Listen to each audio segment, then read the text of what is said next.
Welcome to the Blackburn End Podcast, back again to break down the week at Blackburn Rovers, where, let's be honest, it's tough to be positive, as in my opinion, too many times we seem to be the architects of our own downfall far too often. But before we start, just to say, we are here to try and be fair, and we're not here to stir things up.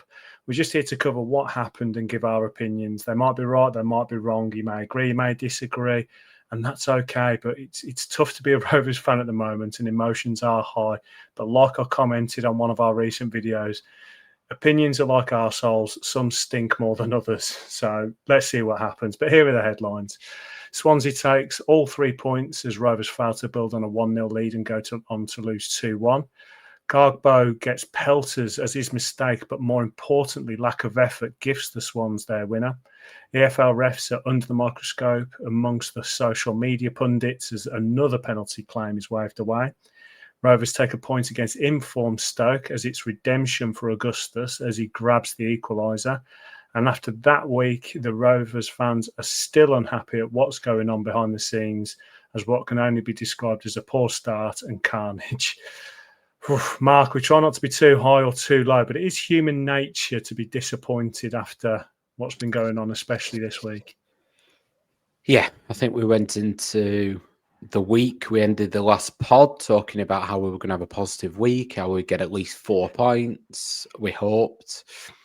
Based on that, it could be a tricky podcast. We will try our very best. I think the people who accuse us of being overly negative may find some content in this one to evidence that, but you can only work with what you've got, I'm afraid. And as you used to quite rightly phrase last year, Mr. Eustace used to make, was it chicken soup out of chicken poop? That's what we're going to try and do today. We are. Like I said in the intro there, we're not here to stir things up. We've got opinions. We're a couple of fans. We're not pundits. We've got opinions. Sometimes we trigger some people. Sometimes people agree with us. I think the majority of the fan base are all on the same page at the moment with being disappointed. We've had 2 games this week. We've got 2 match reactions for you that are around the 5-minute mark. And it was tough. So let's start with the Swansea game. Let's backtrack to that. A 2-1 loss. It was a tough one to take, but here was our initial reaction. Mike, I'm not looking forward to this one. It was pretty poor, I think. I'm starting to get a bit worried. Created very little. I thought Swansea were poor. Looked at the first half and there was no urgency again. I thought we might come flying out of the box, but we didn't. Albiasu created again. He's about the only one. I thought Campbell, he works absolute socks off. But there was very little. You get into the second half. I thought the change was probably the right one. Marishta really struggled. And what Gargbo did do early on, got rudely interrupted then. I thought Gargbo came on and forget his performance, but what he did do was stretched him behind early on, was coming onto the pitch. And that meant the fullback had to drop. So then the ball in behind was on. It's a shame when he got the ball, he was appalling. I'm going to be perfectly honest. That second goal, the reaction of the fans to him was, he's got some redeeming to do, and I don't know if he can. He was hiding from the ball after that. He was poor, wasn't he? Let's be honest. But I think if we just look at the performance as a whole, created very little again. We scored from... We didn't really have to do much, did we, to score? It was sort of soft from them. Then we conceded with Ribeiro just not aware at all of his shoulder. Coming to the second half, we upped the tempo a little bit. We put some pressure on them. And they crumbled without us doing very little. And I thought, here we go. They were looking like the team that was struggling. We looked like a team in the sense we started to create something for the first time in about 100 weeks. And then there we go. Lose the ball. Simple counter-attack. Done. I've seen that penalty in the flesh, Mike. I've not seen it back, but I think that's an ambulance for half our team. I've seen the penalty live. He's clipped his foot. He's gone down. You could see his reaction. You could see the player's reaction. It's definitely a penalty. But you shouldn't be relying on this every single week. You've got to put teams like they were a poor team. You've got to put teams like that to the sword. I am now starting getting worried. Mate, that is unforgivable, that performance. The first half, when we got the goal, I felt like we could really push on and do something, and we just didn't. The goal that they scored, let's be honest, it was a good finish. I saw some people calling out Tote for not saving it, but you're not reacting to that. That was just an absolute thunderbolt. But the game should have been more in the. We was in the ascendancy. We should have had it kind of out of sight in the first half. Swansea weren't offering that much, and we could have pushed it, and we was just being too safe with the ball. Like, we turned back. We had no directness, which was really weird. I mean, we're supposed to have this strong, pacey team, but yeah, we just seem to turn back all the time. We seem to be missing some good opportunities to get creative, and it was a bit pathetic. And then second half, we seem to start really well, and then we just go by the wayside again. I mean, Cargbo, Jesus Christ. I mean, yeah, I just can't put into words, man. I've just got no hope right now. I didn't realise pro footballers were so bad at football. I just couldn't understand. I mean, yes, the ref was awful, but he was trying to be the main character. He was giving them way more. He was being really petty with both teams, but he gave them a little bit more. And we should have had a pen there. I know that there was a slight. It looked like Cantwell was slipping before, but at the end of the day, he's touched him, and he lost control of the game, which obviously then adds to the frustration of the team, the fans, in a game that everyone was already frustrated. So it was just an awful atmosphere. It was toxic. But yeah, it was, like I say, it's just unforgivable. There's just no winning mentality. The club seems broken on the pitch. It seems broken off the pitch. And it was atrocious. And I think for me, what personified it was Cargbo giving the ball away. After we should have had a good opportunity on goal, he's given the ball away and he just trots back like it's a Sunday league game. And for me, that is embarrassing. There's a lot of people spending a lot of money to watch this player play, and that's what he gives you. I used to call him my mate. He's definitely not my mate after that. Very, very upset with that performance. Looking at some positives, Toad's starting position is just phenomenal. He comes and sweeps and does some really good work. And Adebiosu outfield was superb, in my opinion.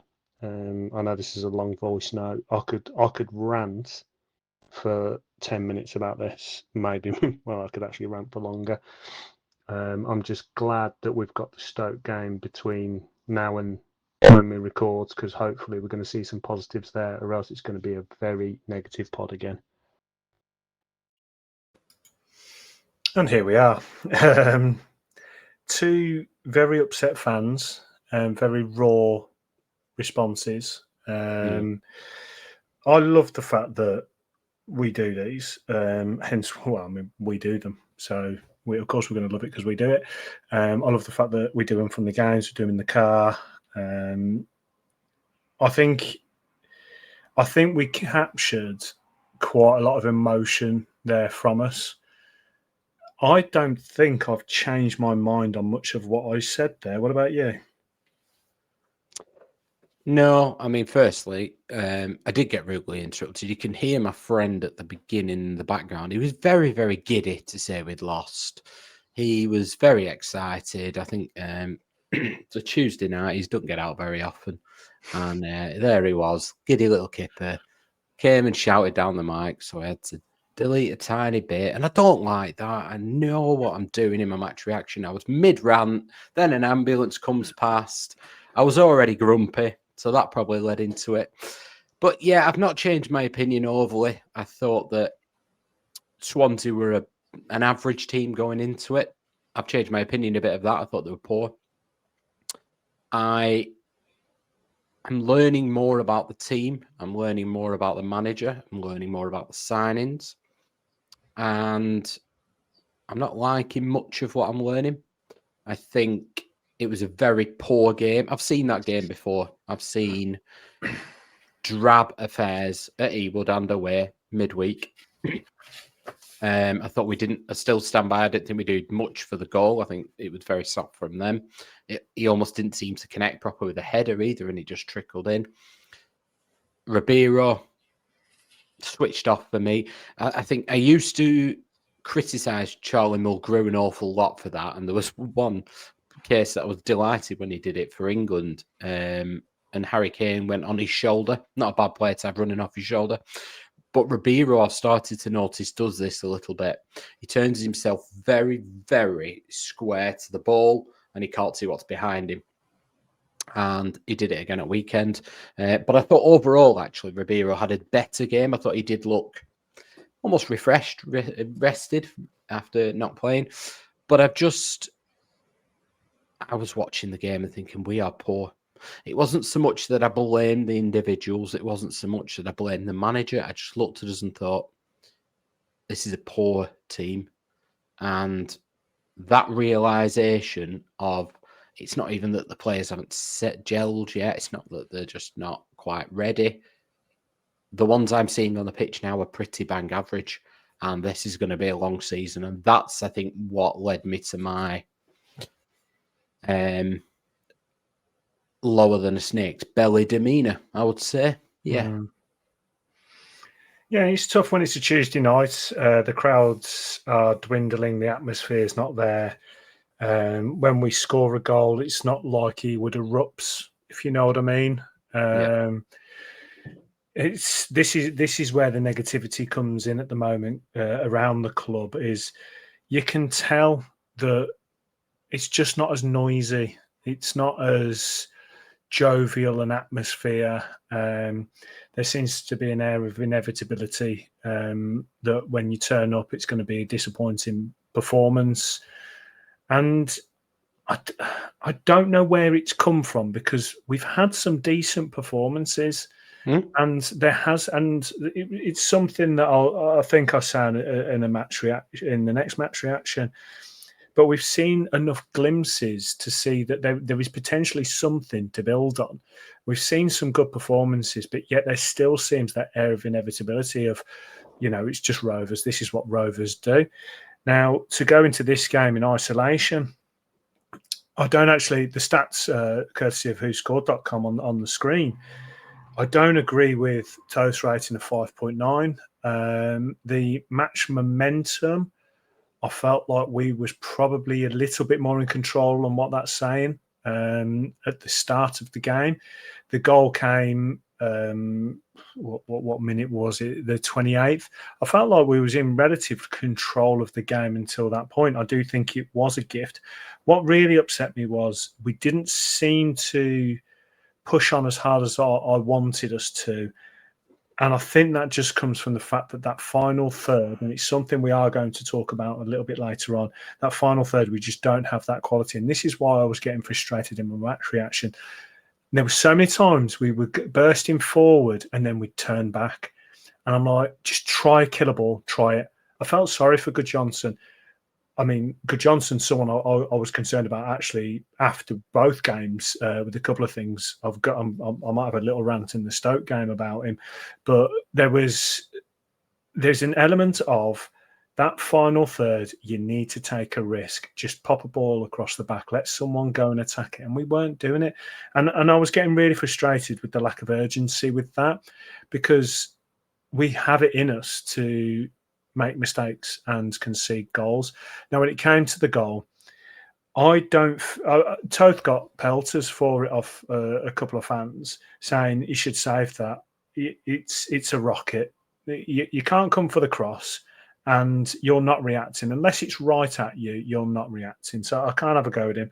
And the defending, it's not egregious enough for me to say that we made any kind of error. This is when we're talking about, like you just said, this is when we're aiming for perfection. We're not expecting perfection. We're aiming for it. So that's where we're saying, Ribeiro was a bit square on, should do this, should do that.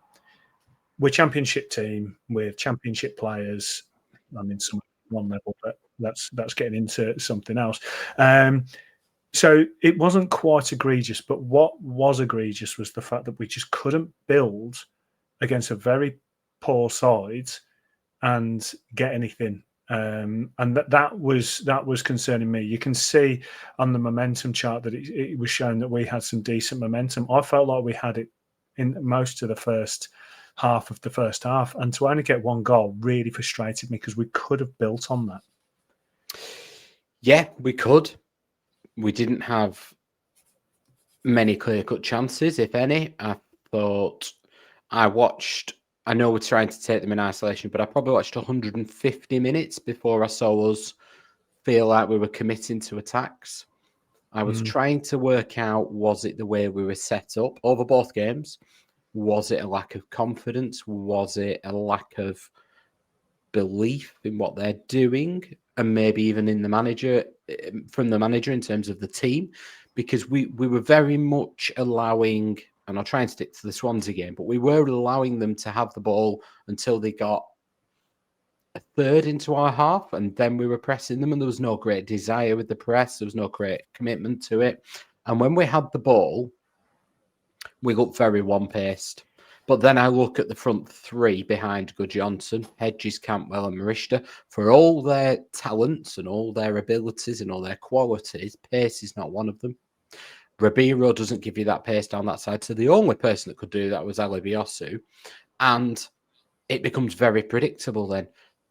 I just look at this team and I think we were supposed to be changing the makeup of the team, the dynamic of the team, the build of the team. They were supposed to be quicker, faster, stronger. Quicker, faster, stronger. That is exactly what they were. But you know what I mean? They were supposed to be athletes. They were supposed to be built for the championship. They're supposed to be taller. We weren't going to get bullied anymore. We were going to have the athleticism that we need. And it doesn't look like it anymore. I'm looking at this team and thinking, we attack quite slowly. We attack quite predictably. And I look at the bench and think, it's not like you're screaming from the bench and thinking, oh, he needs to come on, or somebody comes on the pitch and you think, oh, that's exciting change. That will change it. And that's where my concerns are starting to creep in. I'll talk about the Stoke game after and how that's tapered slightly. But I mean, we had a lot of the ball, particularly in the second half. In the first half, I thought we were okay. The second half, we had a lot of the ball, but I still didn't feel that we really challenged them. I thought we did dominate. We were pressing a little bit in terms of with the ball, but it was pretty comfortable. We're not stretching Swansea at all at any stage. I didn't feel they were majorly under pressure. And then again, it feels like teams need to do very, very little against us to score. And that's a soft underbelly. So it's not even like we're overly committing and we're getting caught. We are committing slowly and still getting caught. And that's where my concerns stem from at the minute. Yeah, and it is difficult because we do know the Stoke game happened, and I've got so many notes in front of me that I've made, and I'm trying to time some of them right because otherwise I'm going to be repeating myself. So I'll hold fire on some of my comments. But with this, it was Sunday league level mistakes, and the Cargbo one, I can cope with the mistake.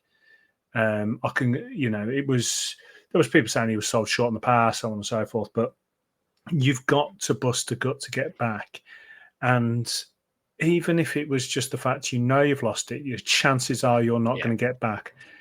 Just get back, because you don't know what's going to happen. Because you could bust a gut to get back and the guy cuts back in and suddenly you're then in position. But it was the trotting back, and then arguments happened on the pitch. It caused quite a toxic atmosphere on and off the pitch just that moment. And that was the key bit for me.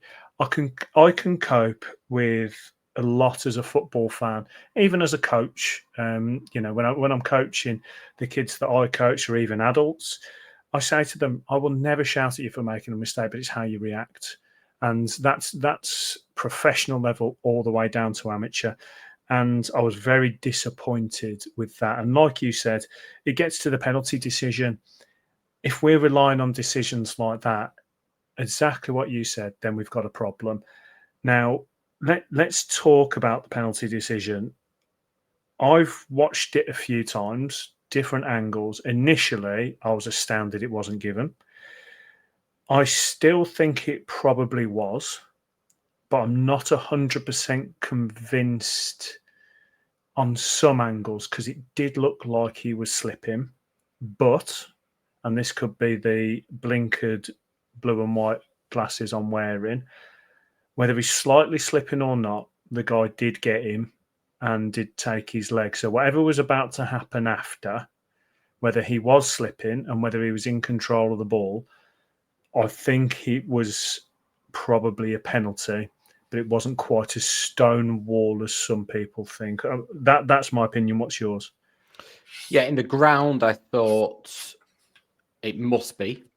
But then I looked at where the referee was and then started thinking, well, I can't have missed that. The reaction from Cantwell told me all I needed to know. I've watched it back a few times. I think you're right. I think his footing was going maybe slightly, but there's contact there. The bar for a penalty is so low. There's contact, you go down, it's a penalty. On Cardboard, I think I've not seen something like that from him before, and I can forgive it once. What I did feel a little bit sorry for him as well, in the sense of he was sold a bit short with the pass. It was a bad touch, though, but we know he's got that in him. But then he did close down initially. It was then, it wasn't like he'd run that far, though, so he must have had the energy. Even sometimes you've just got to look like you're doing the right things. And but he's that quick. He probably would have caught him. But if you put somebody under pressure, they might make an error. But I've not seen him do that before, and I didn't single him out. And I know, you do because there's a mistake. But actually, what I took from it was I said on the last podcast the night before, not that Augustus knew this, but I saw in them against Charlton, I felt some of the players quit at 2-0 down, and I don't mean they stopped running. I mean, I think it felt inside. They looked and thought, we can't turn this around. And the game wasn't done against Swansea, but I still felt that there were some players on that pitch that didn't quite believe in what they were doing. And that was the moment that encapsulated it. It was 1-1, but he just felt, I'm not going to get there, and gave up. And it almost was a symbol of what I've just started to see creeping in. And that's what I took from it. So he was the symbol then, really. I mean, you to disown him, I think it's a little bit harsh, you poor mate Augustus. But yeah, it was quite funny listening back to the match reaction and me saying, I don't know if he can redeem himself. I mean, obviously, spoiler alert, he has done slightly. But yeah, I wasn't looking at it and hanging him out to dry. I just felt it symbolised what I worried about and what I was starting to see creeping into the team as a whole. Well, I came away from the game not pissed off at the refs or the penalty or even Cargbo as an individual. Yeah, it was a whole situation. That's what pissed me off. That's what I came away with, and I was upset. Sometimes you come away and you're just pointing fingers at the ref and certain situations, but because it's happening, it's happened so often over the last couple of years, you start thinking, is the blip the good form? And actually, it's the bad form, which is really weird considering where we finished last year, that we're even thinking like this. And this is when I'm trying to have my heart and my brain try and talk to each other a little bit more, because my heart's really disappointed, but my brain's saying there's something there that we can stick to, because look at last season, look at these individual performances that we're having, like the Ipswich game, the Hull game, and so on. But this one, I came away with a few positives, but just not not that many. And I like to think I'm a relatively glass half full kind of guy, but I came away really happy with Adebiosu. I was happy with Cantwell. I was happy with Toth, even though I don't agree with his rating. I was happy with Hedges. The one thing I kept thinking, though, obviously we haven't even mentioned that Pape Gueye didn't even make the bench, but when it came to Cargbo, really all he's bringing is his speed right now. Like you say, he's not got the best of touch. As it stood, he hadn't scored a goal. I don't think he'd got an assist or anything like that. I'm not sure. But it's not like he was pulling up trees. And you've got Dion Deneva on the bench, who we know has pace. And when he's come on, I've seen a little bit more from him than probably Augustus. So I've seen some good positioning, some good timing on his run, some good pace. Now, he did get that smack in the first game, and that could have stunted his start to the season. But I thought to myself, like, the bench I wasn't massively happy with, but you got Ohashi coming off the bench, and I was quite happy with Deneva. I think what I came away disappointed with was tactically we didn't seem to make much of a change. And I'm worried that just the mentality isn't there. And that's what I came away with was I just felt like there was too much to point my finger at that I couldn't be disappointed with one individual thing. Does that make sense? Yeah, it does. And I think we're starting to learn about the team, aren't we? We're starting to learn the settling down a little bit. Me and you talked last year about the manager and saying you start to judge him about October time. So that's all we're doing. We're starting to look at a body of work and saying, where are we at? What do we think is their level at the minute? What do we think is the norm? I am seeing a number of players that are just filling spots on the bench, but he doesn't turn to them. I'm seeing Papagay, he does bring on, so you might as well have him on the bench. Deneva, I've not seen too much from, if I'm being honest. I did in pre-season, I saw bits. But I think we're starting to get to the point here at the Swansea game where I've seen this and I've seen it's not working. Try something. I would have forgiven him going 3 at the back and trying to have more in the midfield. I'd have forgiven him. I've seen Cogbo on the right-hand side and it's not worked at any point. I've not even seen a glimpse of it working with him on the right-hand side. So don't just do that again. Put him on the left. Deneva, all right, have a look at him. Henriksen, change Alabiosu onto the right wing or something. I think we were at that point against Swansea. I think we got to a point where I've seen this isn't working and everything you're changing it for, I've seen hasn't worked either. I don't know what we're expecting. Or Hashi can come on for Gudjohnsen. You could probably put Harry Kane up front for Gudjohnsen. And if you don't get bodies around him and you don't create anything, he's going to have a hard job scoring a goal. So that's where I was at with it. I was thinking, you're just changing like for like and nothing's going to change because you're not changing anything at the same time. You're swapping somebody in for out, but you might as well take one apple off the pitch and put another apple on. There was nothing going to change, and that's where the frustration came in.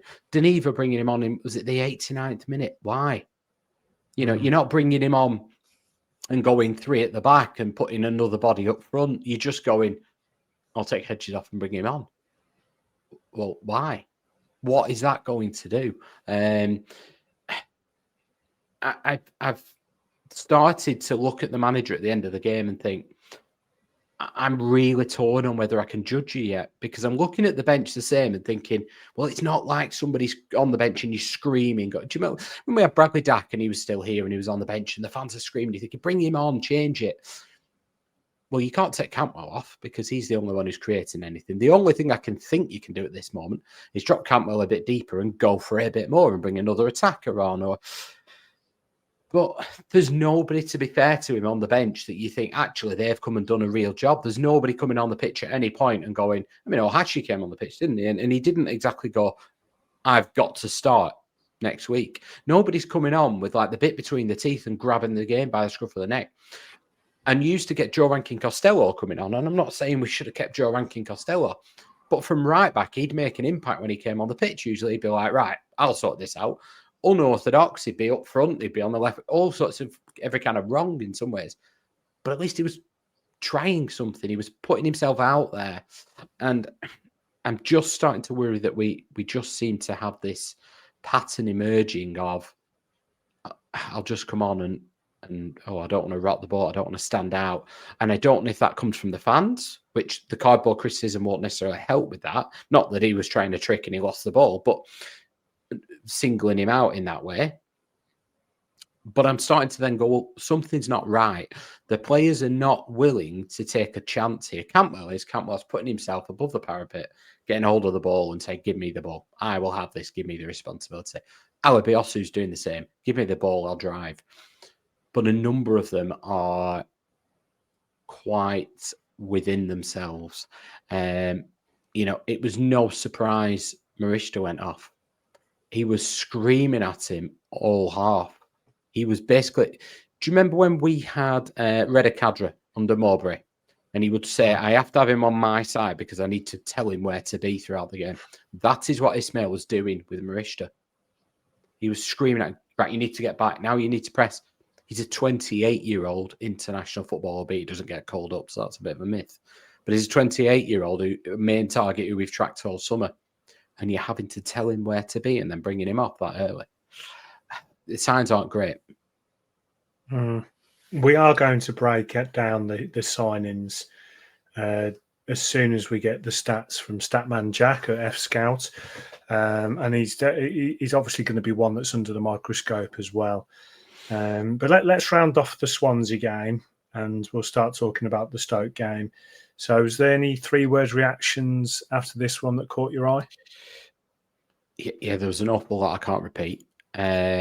I'll be honest, they were mainly about cardboard and I don't really want to use them. But the main one was from Mike BRFC. Is this your burner account? And he just put bang in trouble. I kind of think that's where we were all feeling after the game. Yeah, definitely. And I was feeling quite controversial after the game. I had tweets ready to go. I had rants ready to go. And I put them into drafts and I thought, no, I'm going to go to bed. I'm going to think about it and I'm going to wait till after the Stoke game and save it all for the podcast. So we moved on to the Stoke game. And as usual, we did the match reactions. Again, I apologise. It's over 4 minutes long. But this was our raw reaction. Okay, let's be honest. The club is not where we want it to be. The team is not where we want it to be. And off the back of those last 2 results where the club feels very toxic, to get a point is probably good. I think it's frustrating because the emotions at the end for me was it was there to be won and we were close. I mean, Cargbo coming on, getting his goal, brilliant for the lads. We questioned him midweek. He's come on, he's answered those critics. Hopefully he kicks on now and it gives him something. Hitting the post, he was unlucky. I thought Miller at the back was really strong. I think there's a few players there that look like very solid championship players, which is good. But there's a few there that I've got to question a few things about. So as an isolation, I'll take the point. Stoke, good sides, strong players. But when it comes to 1 point out of 9, that's pretty bad. We wanted some good results. We wanted some points on the board. We wanted some performances. We wanted something to point at and give us hope. And we haven't had it on the previous 2 games, whereas this one, we've probably got a little something that we can snack on. But we need a full meal, mate. We can't have these little snacks. We need a full meal. We need 3 points now. And we're going into a period where they can work with the club players again. But we keep saying this every single international break, it's a time for us to get better. It's a time for them to get on the training ground. But will they do it? I don't know. I think we've got a lot to break down. I think the new signings we've got to break down now. We've got to have a real good discussion because concerned that Good Johnson didn't swipe at that first shot, strike on the edge of the 6-yard box and he's taken a touch there. Not good enough for me. But yeah, I think there's some positives, there's some negatives, and we've got a lot to talk about. Well, Mike, looking at the results, I think at various points today I would have took the point, obviously, because we're going into a game on a bad run of form. We were 1-0 down. We looked like there was no way we were getting back into it. But then you have to look back at the whole week and think we've got such a tricky run of games coming up, including this one, but we're at home and we've managed to get 1 point this week. It's not good enough, and it's starting to make me worry. In the game in isolation, I was very, very concerned by the fact that when we did press, we seemed to just be doing it in isolation. Didn't seem to be a team plan other than don't press until they get in your half. There was a point where I watched Tronstad and got a Hitman press. The defence didn't seem to react, and then the gap just became bigger between them, and they started to play between the lines, and I thought, this is not going well. There was a number of times I watched and I thought, they're not believing in the plan. I'm not even sure what the plan is. We're creating very little. But to be fair, once we got back into the game, we scored. All of a sudden, the passes were crisper. We started to create a few chances. I need to see the goal back from them, but I thought McLaughlin, from where I was poor. I thought, to be fair to him, Lewis Miller had a better game. Toth made a couple of good saves. Cantwell again was, it wasn't at peak Cantwell, but he was still one of our most creative players. And I thought Ryan Hedges played well. When Deneva came on, I thought Hedges going to left back, to be fair to Ismaël, was a masterstroke, because Hedges ran his absolute socks off, but did it with purpose, but not to get the ball, just to create space for Deneva, and it worked. Whether they were tired, whether they were happy with the 1-0, I'm not quite sure, but I thought we did step it up, and I don't know where it really came from, because we didn't look like we could. Pleased for Cargbo, but yeah, lots to break down, mate.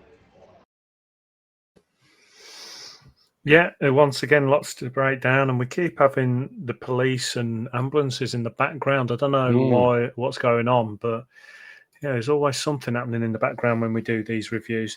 So looking at the starting lineup, there wasn't much change, obviously. McLaughlin got quite a high rating there. I didn't expect that, because I thought that at times I actually wrote he's a menace and he's going to get more disciplinary points than the team's going to get points at one point on my notes, because I just felt like he was just getting himself in the way. But I thought generally it was a game where the first half was very meh. It didn't really look like both teams were kind of at it. Obviously, Toes had to make a save quite early on. What was your views at half time after that first half? Similar. I looked at the starting 11 and the starting ages of the starting 11. So again, the recruitment's supposed to be going towards a younger model. Average age of 26.6. Stoke's was 24. I thought Stoke, I'm always a bit interested in the opposition. Why are they third in the league? They've started the season off quite well, and then they have tapered. I know it's only early on, but they have tapered off a little bit. I thought that Wilmot's a good player, and I'm surprised the ratings are that way around for their centre halves. I thought Phillips, we could get at him. I found it very frustrating that first half, if I'm being honest. We sat off them like we were playing a Premier League team in the Cup, whether by design it must have been, but we were letting them have the ball. And at times that worked, because Phillips was quite wasteful on the ball. But the times we did press them, it seemed to come individually. And that's what I was getting at in my match reaction. You saw, let's say, Marishta start to press.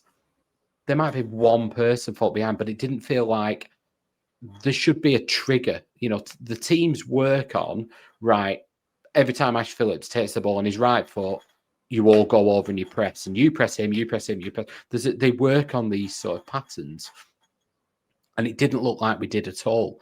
And not only were they pressing individually, which then means you can just pop the ball around them, the defence weren't alert to this. And that told me that this is not something we have worked on. So either a player's going rogue in there, or they just haven't actually worked on it.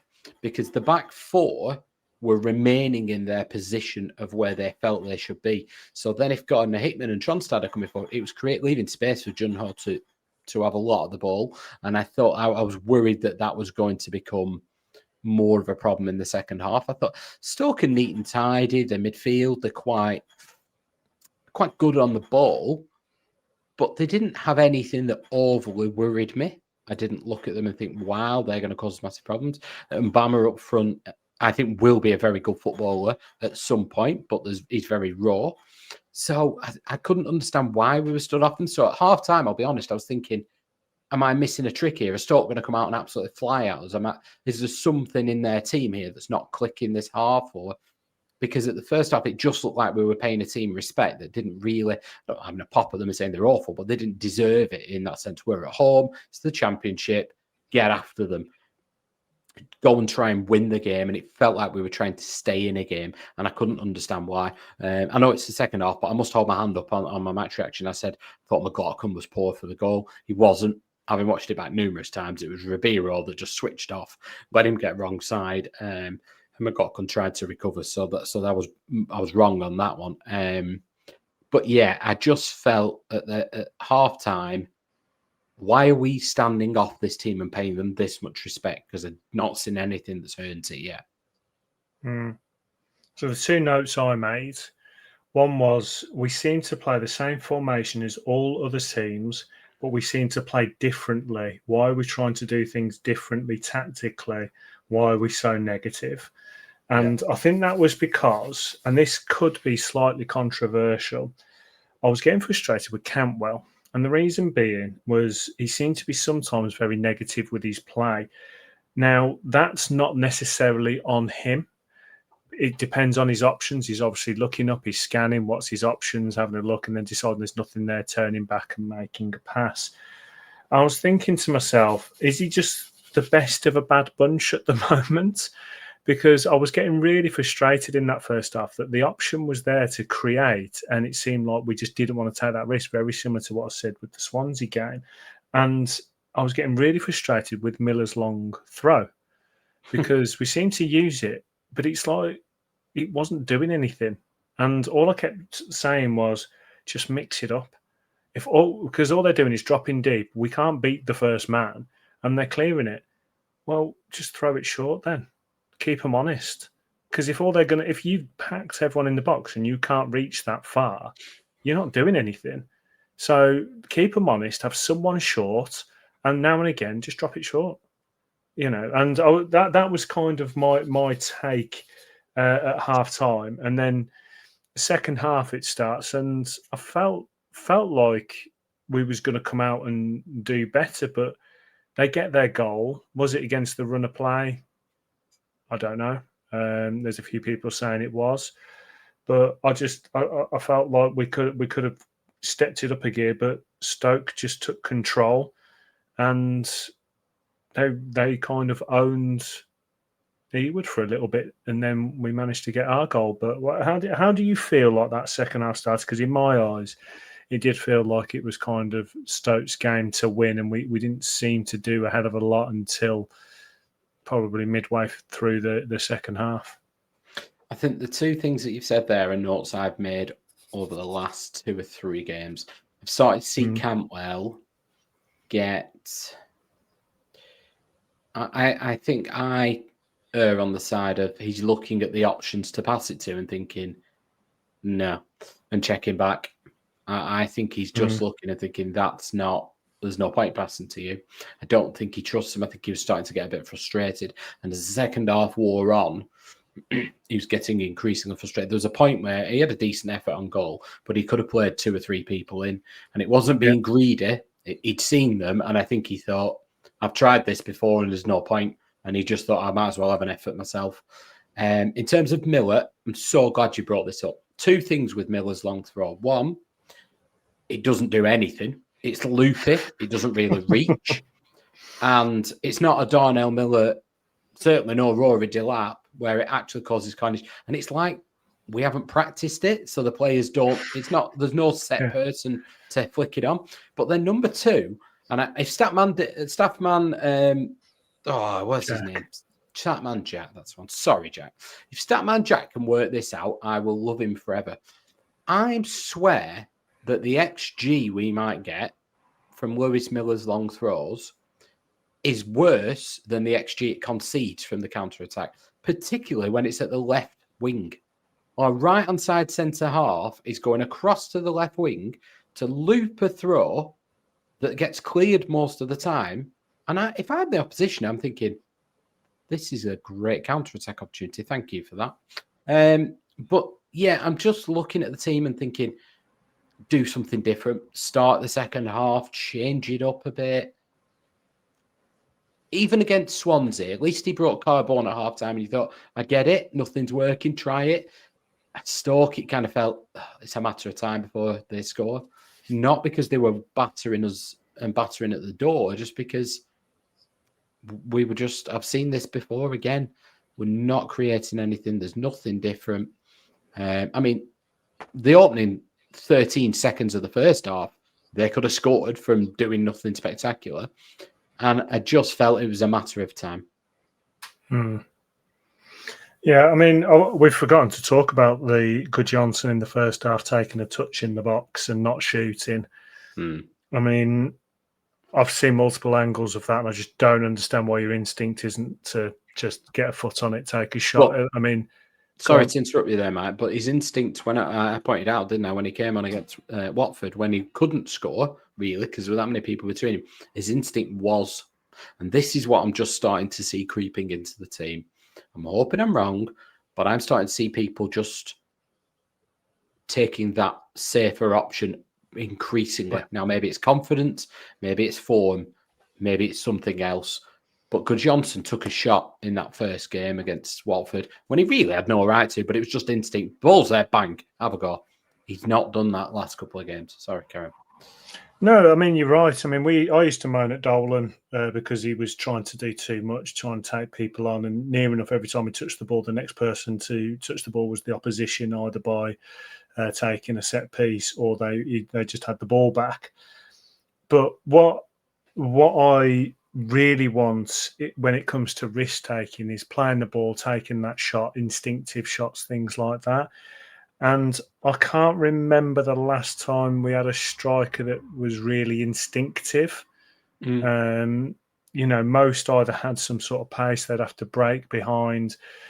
It could be Jordan Rhodes was the last instinctive striker that got into a position where they're like, right, I trust the position I'm in. I trust the ball's going to come to where I need it to. And when that ball comes across, the first thing I'm doing is putting my boot through it, take a side foot shot across the keeper, head it, whatever it is, however they want to take it. It was to be instinctive, and we haven't got that. And I felt like Gudjohnsen was going to be that kind of player when I first saw him in that first game. And it's funny because I kind of committed quite early on about Gudjohnsen, saying I'd seen things in him that was really good. And then since then, I've seen nothing. And I don't blame him for it. No. I don't. I think it's just general settling in. But there was one moment where I think I saw Campbell give him some attitude. And I can't remember the exact situation. I think it was one where you said Campbell took a shot and he looked up, and I think Gudjohnsen said something to him. And Campbell basically I think he mouthed it to F off and like threw his hand up and something and shook his head. And I'm like, right, you're the captain for a start. You're supposed to be the creative one. And if you're not trying to provide the striker, I'm getting concerned. But when we are providing the striker and he's not trying to be instinctive, that's my concern. Now, I can't think of any point where you would want to take a touch in the 6-yard box in that situation. I mean, it was quite a relatively high ball, but still, if you've got a foot on it to control it, you can try scissor kick, try volley, whatever you want to do. But it was just a really strange situation. He come off in the second half. Ohashi comes back on, comes on.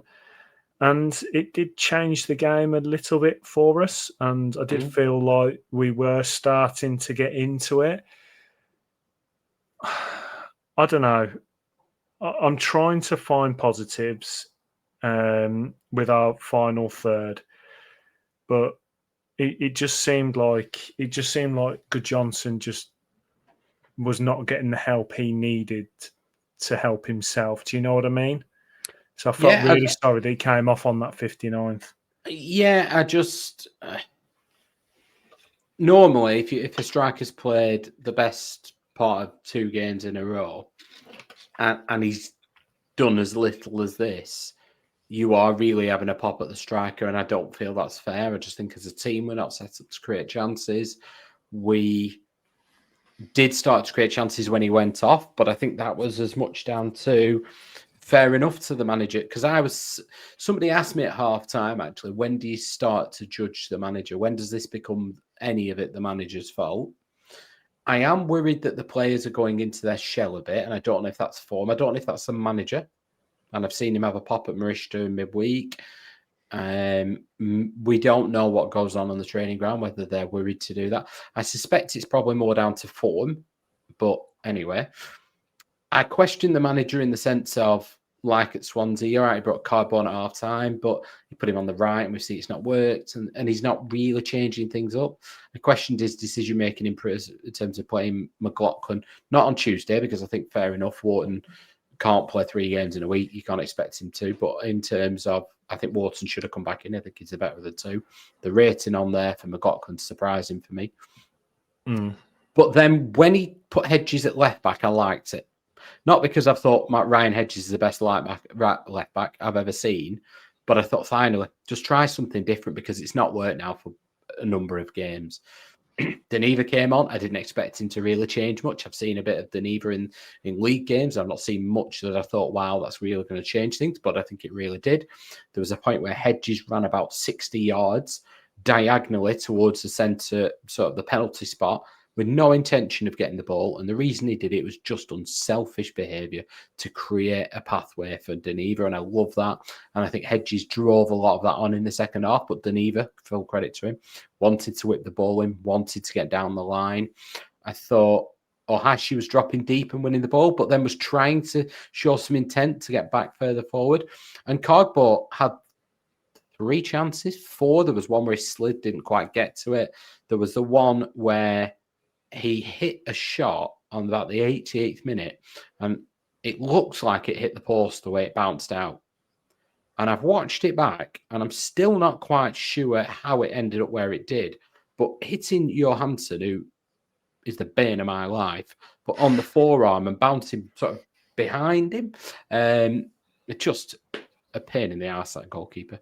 But yeah, I just thought they showed something, a real desire. And it came from nowhere, because we showed no glimmer of anything changing. And I think it came from Ryan Hedges, if I'm being honest. I think he drove us on. And that is not something I thought I would really be saying at any point this season. Well, I've always thought Hedges is the best player in the world. No, I agree. I thought Hedges did well again. I thought it was nice to see a bit of a tactical change. And for me, it was a tactical change that worked, and that was nice to see after the past couple of games. I think the instincts for Cardbo's goal was nice to see. It was a case of get the ball under control in quite a difficult area, in a difficult situation, and then just get that ball, just shot was quite nice. Obviously, he goes and hits the post, so he did show some redemption. He looked very angry when he scored the goal, which shows that he's obviously been very frustrated with the fans. Yeah, because it would have been, if he hadn't had the Swansea game, you could just imagine him celebrating his arse off. So it is a shame, but professional footballers, they're paid a lot of money to go out there and play football. You've got to take the rough with the smooth as a player. And I completely agree that you shouldn't be bullying people on social media. So I think sometimes you get pelters a bit too much. I mean, we obviously analyse the games, and we might call players out for doing stuff that they don't like. Yeah. We've done it about 15 minutes ago. But he'd obviously got quite a lot on social media that he wasn't happy about, and I understand. So it was a shame he didn't celebrate with a big smile on his face. But we did finish the game strong, and the note I made was, is this going to change our attitude of the week? Now, I've had time to think about it, and I don't think it has. But at the time, I thought, to finish the game like we did, to kind of think we could have gone on to win it, did it change my attitude as if it was the other way around? Let's say that we'd got a point against Swansea and lost to Stoke. You're getting the same result, but how do you feel? Would you have changed your mind? Would you have been a lot more negative if it was the Swansea that we got the point and then Stoke we had the poor performance like we did against Swansea? Do you know what I mean? Yeah, possibly. I think you could have argued it away and said, oh, well, they're third in the league. I think because the games are quite similar, I think Swansea were poor. I put them in the bracket of Hull that I've seen. I thought Stoke were better than Watford. I thought they were better than Hull. But they're not an earth-shattering team. So I still felt we should be aiming to beat those teams. It didn't feel like we were doing all game, if that makes sense. It felt like we were trying to contain, and there was nothing really to contain. So I was quite quickly analysing after the game and thinking, actually, albeit, yes, we were behind before the game, albeit took a point in isolation, possibly with where they were. Actually, a point this week is not good enough. I was very quickly in that position. I think what I did notice from the game was it was lovely to see Stephen Nzonzi. It was even more lovely to realise that professional footballers age as well. The game did change when he came on, and not for the better for Stoke. The goal, I think, was his fault. If you watch it back, in the ground, he tried to lift his leg to sort of get to the ball, and it felt like I felt him. I was there with him.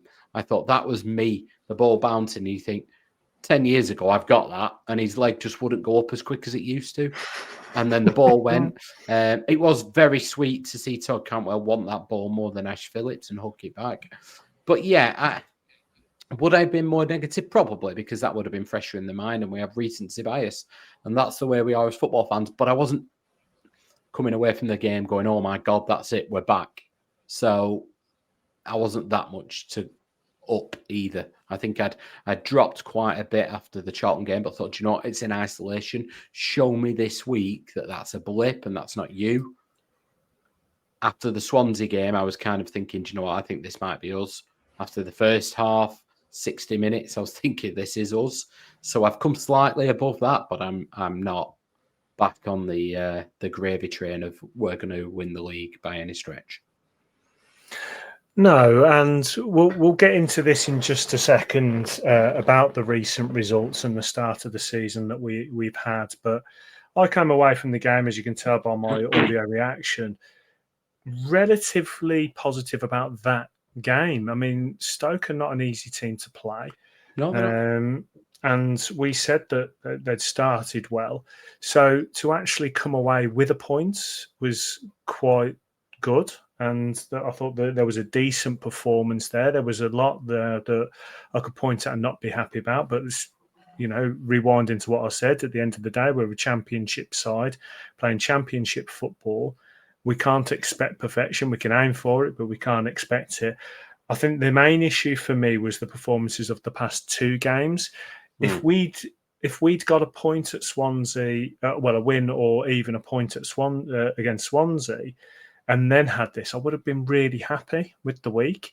But it was that Swansea game and going back with the Charlton game that just really kind of killed me a little bit and killed my enthusiasm. And then to kind of not see the energy in this game at times and the real desire, that made me a bit upset as a fan, because I wanted to see reactions in both the previous games. I wanted to see one after the Charlton game, after poor performance, and to go 1-0 up and not see it through. After that performance where you want to see some desire, I didn't see it, and that upset me.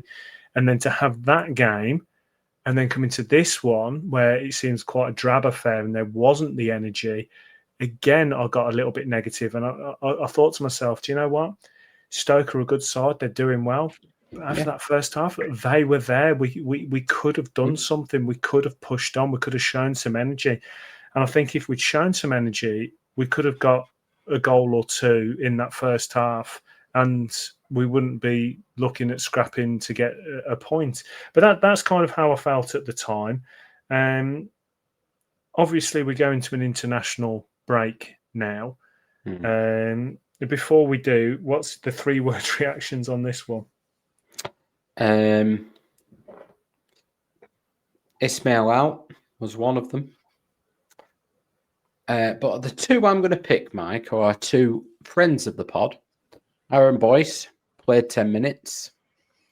And the only one and only Juice, I don't know who he's aiming this at, but he says, my mate Augustus. I did feel better for him. And I mean, I called for him to be a sneaky vote for player of the season. And you've said quite rightly that he is a confidence player, and you can tell that straight away.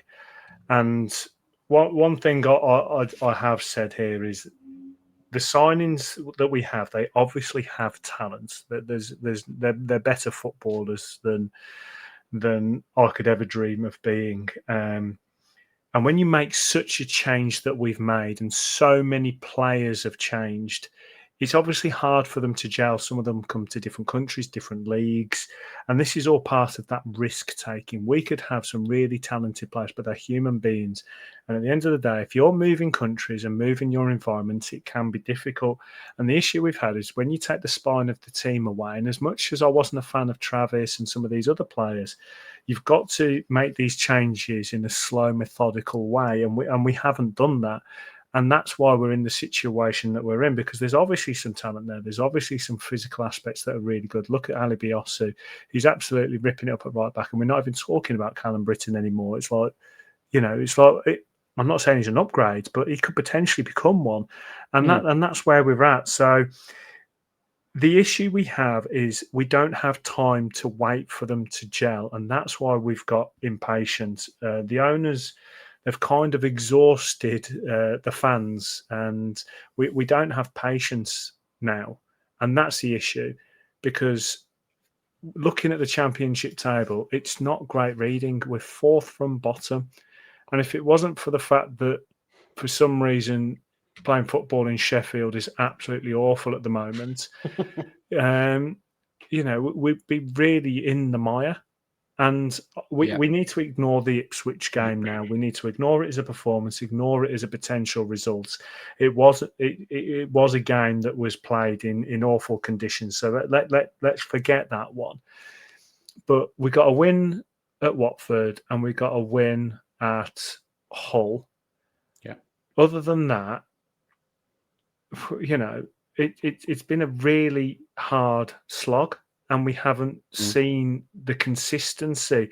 And this has been, and I'm sorry, I know it sounds like I'm ranting a little bit now, but the inconsistency means I'm struggling to make an opinion, because every time I seem to formalize an opinion, and I'm like, and I put it out there on here, I put it out there on social media, and then the next week it completely changes. And I know that's football, I get it, but there's zero consistency in this team, in this club. How can Gargbo go from being public enemy number one game, a few days later, everyone's saying, oh, great, fantastic for the lad, that's redemption.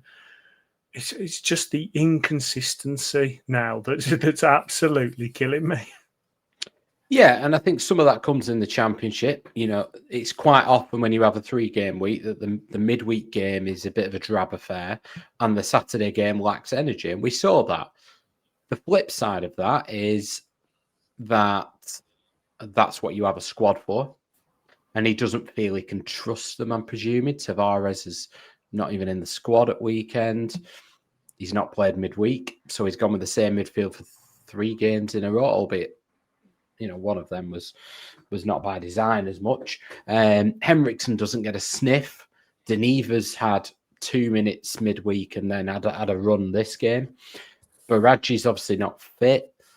Marishka's playing, but it feels more out of necessity. Good Johnson's playing because it feels like, well, Ohashi's not done it. Let's just give him a go. We're having to play Lewis Miller at centre half because we haven't got another right-footed centre half. And the players are having to step in. But I'm looking at the bench and thinking, well, there's not much there either. But I still go back to, we've put ourselves in this situation. And I actually think it is about getting to the end of the season, nothing dramatic having happened and gone massively wrong. And then hopefully we can judge them next season, which is mad. But I think if you look at that league table, mate, we've played Hull, and I thought they were really, really poor. I thought we played like Brazil, but they were poor on anyone's measure. I've seen Swansea, and I think we can be better than them. I've seen who's the other one that I saw that I thought they were Norwich weren't amazing, to be fair. I can see why they are where they are. There were 2 late goals in either half, weren't there? Yeah, Ipswich didn't look like a team that's going to run away with the league either, but I think, they will be better. Stoke have done all right, but there's nothing I've seen so far. I think Charlton will be what they'll be. They'll be difficult to beat at home. But there's no teams I've thought, oh my God, we're nowhere near them. They are going to blow us away. And that's comforting. But at the same time, I look at the teams directly around us, Derby, Norwich, Southampton. Do you think we'll finish above them? Probably not. So, yes, we are going to be inconsistent. Yes, we know the reasons why. And no, I can't really judge the signings yet. I can't really judge the manager yet. But we have got to make this not become a horrific season. And obviously, fans are looking at the upcoming fixtures. We'll go into it. We go away to Coventry, absolutely flying. Sheffield United at home. Let's be honest, we all know how that one plays out. They have an international break, and then they come to Ewood, and all of a sudden they've turned into the team you expect.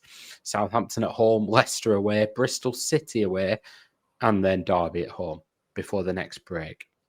That is a massively tough run of games. However, I do think it will suit us a little bit because we do not want to. I don't know whether it's Ismaël's design, whether he doesn't trust the players yet, whether he doesn't think we've got the makeup of the team yet to play this way.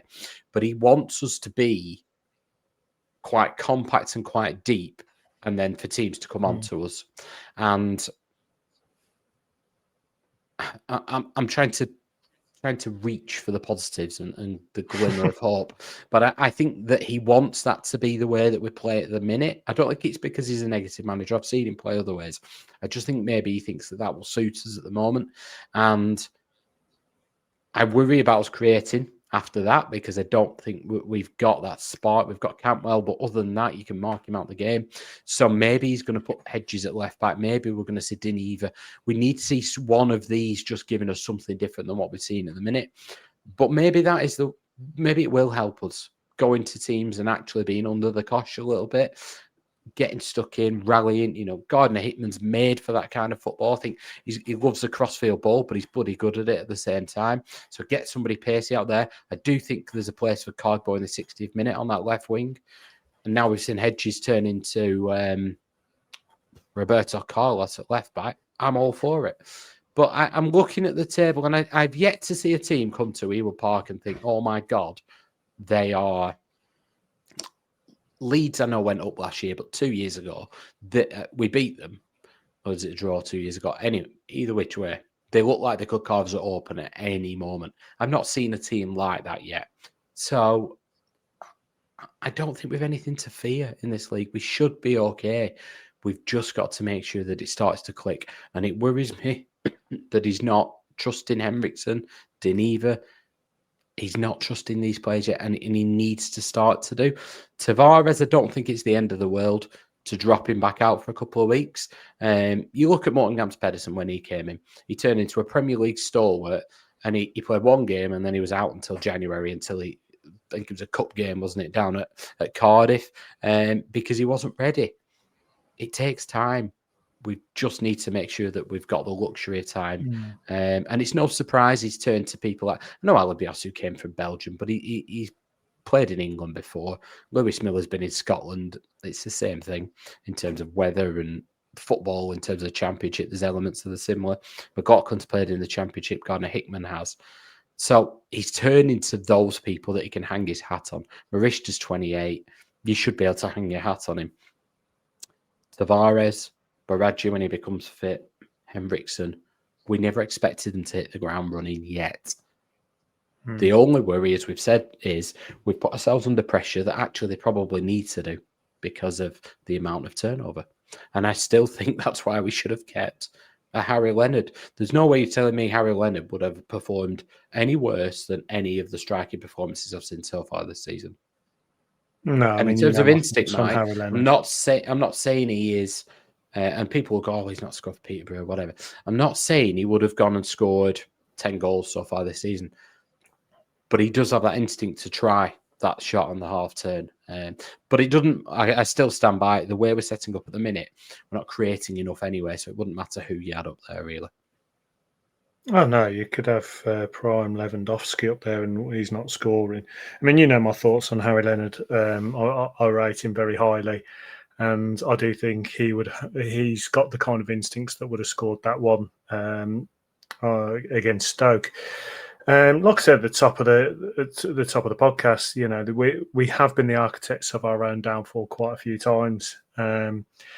I think there needs to be a togetherness that I want to see from them on the pitch, and I think that comes to us as fans as well. And I'm going to call myself out here for being negative at times. But like I said, I've got to give an opinion that I believe is true. I can't put on a face here and say I'm really positive. I know it sounds stupid, but I'm not massively concerned about relegation just yet. I think it's too early for me to say because we always have a clump of really good results at some point, and then suddenly we're talking about how we're going to get promoted and we're brilliant. And I don't hope for that. I fully expect that will happen. We will have a run of good results because, again, that's football. I think what for me at the moment, to just quickly analyse the start of the season, is the good performances have been the anomalies, and that's what's concerning because I want to know what does success look like for this season. I said it would be somewhere between mid to low end. I think you were similar. The crazy thing is since the owners took over, our biggest success has been just missing out on playoffs, and I don't like that. I think we should be better than that, and that's what's concerning me.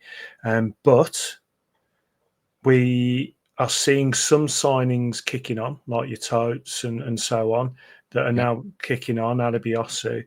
So I am going to have faith. I think next week we do break down all the new signings, going back to. In fact, we'll break down the squad actually, but we'll talk about every player and see where we're at. I do think as fans we do need to be patient. We do need to be supportive, but we need to see a product on the pitch, and that has not been there enough, and that's why crowds are dwindling. That's why crowds are frustrated. From the manager, are we seeing the right mentality from him? Are we seeing the right mentality from the players?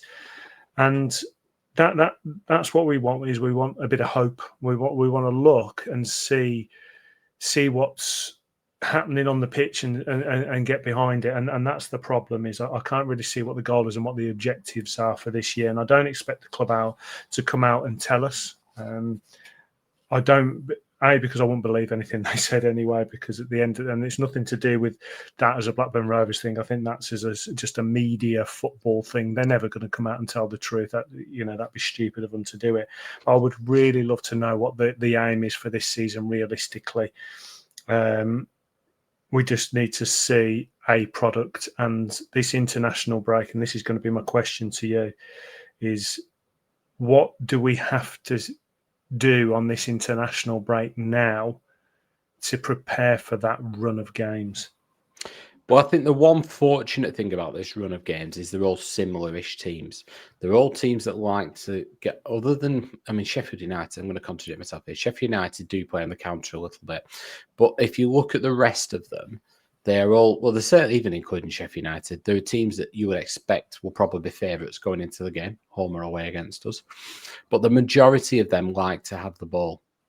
So I think we can find a way of playing on the counter-attack that is effective, that makes us hard to beat. Because we're not going to score a shed load of goals. We're not going to turn in a week into Coventry who've got 20-odd goals. What we can do, though, is make ourselves really difficult to beat and really effective on the counter-attack. At the minute, I'm seeing us quite compact, but not that much on the counter until the weekend when Hedges was at left-back, Deneva had some pace, there was some dynamism, there was people running beyond the lines, people breaking out of position, people moving other opposition players around. So I think if he works on that, then that will stand us in some good stead. I don't see this front-footed football, high energy, high press that we were told we would get. I think he's got to find a way of getting some of the new boys into the team, though. He's got to find a way of Tavares. You know, you've got Coventry, Sheffield United, and Southampton. To be fair, Leicester's not far behind, Bristol City. There's not much gap between the games. You cannot go into that playing a very similar team like he has been doing. So he's got to find a way of Henriksen coming onto the pitch and maybe driving, because he likes to run beyond. He wants to. I know he fouled about 400 people in 10 minutes at West Brom. But what we've seen of him is he wants to get into the box. He wants to win the ball in the air. He wants to press people. He wants to harry. You've got to find a way of fitting him somewhere into this mix. Probably off the bench, but just that he can give you an option. Deneva, Hedges at left back, if that's going to be the case, that's fine. Cardboard, it's not working on the right. How can we make it work, or do we get him on the left? He's got to find a way to give himself options, because at the minute, I think he looks at the bench and goes, there's not much there. I'll change them, almost for changing them's sake. And he can't do that. He cannot go through the next clump of games just playing the majority of the same players. So he's got to find a way of manoeuvring. Whether, you know, he did it with Ribeiro and Pickering, who, poor Pickering, hadn't started a game since December, was dropped in and then he's back out. He's got to be able to rotate the players a little bit more than he has. So he's got to find a way of playing, probably on the counter, and a way of manoeuvring the team and the squad so that he has options from the bench or for the next game. Definitely, because it's going to be a very, very tough one. I mean, they've scored 27 goals, only conceded 7. We're the second lowest scorers with 7 goals, and we've conceded 11. I mean, to have a goal difference of 20 at this point, it shows that they're absolutely firing. But then again, you've got to lose one at some point. It may as well be against us. So, Mark, we'll call it there. We were going to break down the final third and the strikers, but I think we'll save that for next week, and we'll talk about the squad, where we're at, who we think is going to kick on, who we're still concerned about. But it's going to be nice to have a little break, let the blood pressure settle. Are you doing anything nice this weekend? Well, no, there's no football on, is there? I might try and get a local game in, I think. Charlie usually put a bit of a deal on for Rovers fans, so I'll probably do something like that. What about you? I've got no football this weekend. For some random reason, my team hasn't got a game, and my lads can't play his second game on the Sunday. So, I am football free all weekend, and I'll be honest, I think I'm looking forward to it. Yeah, I think I'm ready for it. I think what you need to do there, Mike, is we know Mrs. Beaty doesn't really listen to this. So I think what you do is you say, listen, I'm part of the football. Every now and again, I need to do that for you. It's a day for you. What would you like to do? She'll never know. It's fine. Yeah. Do you know what? I'm going to use that. But no, thanks for joining me this week, my man. No worries, bud. Always a pleasure, even when we are talking about 1 point out of 9. Next time, I'm going to put it out there. So we'll preview the Coventry game. We'll probably have to preview the Sheffield United game roughly at the same time, a little bit. I think we're going to shock people. I think we'll end up with more than 1 point out the next 3 games. I don't know why. Blind optimism, but I'm going with it. I was just about to use the term blind faith. I've got blind faith in this team. It's all we've got. We've got hopes, we've got dreams, but that's football, that's sports. But no, thanks for joining me, Mark. And obviously, thanks everyone for listening and supporting. Talking of supporting, we obviously have the QR code up here. Scan that and you can vote at the Football Content Awards. I'm pretty impressed with myself that I pointed to that because I nearly pointed with my left hand this way, but no, I got it right. So make sure you vote. Obviously, vote for Hugo as well. And we do have a competition. Mark, do you just want to remind people of the competition? Yeah, so if you go to our X, I mean, it's on a few of the other social media sites that we've got, but mainly go on to our X, you like the post, you share the post, you follow us, and you follow the terrace. We're not being paid for it, but I do like, I do like their mugs. You might want to get Good Johnson on the back as well. You might not. You can take your pick. Free printing. It's free printing for Scott Wharton as well this week at the Cub Shop. And I must say, we obviously only renew Wharton's contracts. So that's Adam and then Scott. They're the last two with over 6 months. That's the other thing for the hierarchy I'm going to put out there, Mike. So we've said, what does Ismaël need to do? We are landing ourselves next summer in a very similar situation than we were in this summer. So I don't want to talk about that again. So please, please, please, even if it's just so we don't have to talk about it and listen to it, go and renew some contracts. Go and renew Cardboard. He's just got to go. Here's a new deal, Augustus. Have another year. Campbell, Ribeiro, Tote, whoever you want. Hey, of course, that goes without saying. Adam Forshaw, give him a new deal. I saw him driving out the car park at weekend. Exquisitely done. Stopped carefully, let fans go past. New deal. Just hand some out for the love of God, please. I was that shocked that we signed someone with a new deal. I completely forgot to put it on the plan for today. So, yeah, Scott Wharton signed a new deal. Great stuff. But anyway, Mark, thanks for joining me. Thanks, everyone. Do all the good stuff. Comment down below on things we've spoken about. What do you want to happen over the next couple of weeks? What do you think will happen? All the good stuff. But have a great week and we'll see you next time.